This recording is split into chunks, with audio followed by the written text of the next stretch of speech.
On célèbre en ce mois de juillet l'anniversaire des 50 ans du premier homme sur la Lune. Avec ce constat aussi, voilà 47 ans aujourd'hui qu'aucun homme n'y a plus posé le pied.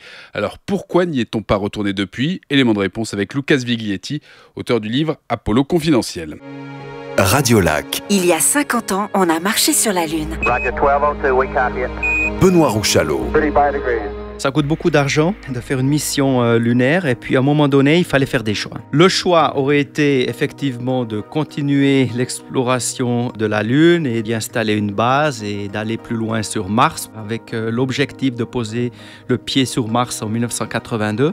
Et en parallèle, il y avait cette réflexion politique et militaire de se dire, voilà, on est en pleine guerre froide et ça serait mieux notre savoir, notre maîtrise du spatial, de renforcer en orbite terrestre pour essayer de neutraliser l'ennemi. Donc c'est aussi surtout politique. Donc de là est né le projet de la navette spatiale qui a aussi été utilisé, comme vous le savez, pour des missions militaires. Les États-Unis ont annoncé un retour sur la Lune en 2024.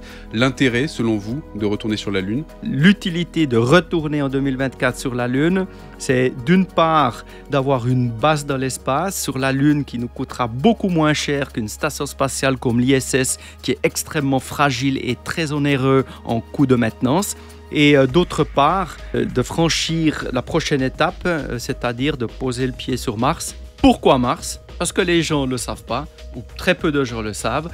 Mars était la première planète habitable dans notre système solaire avant la Terre.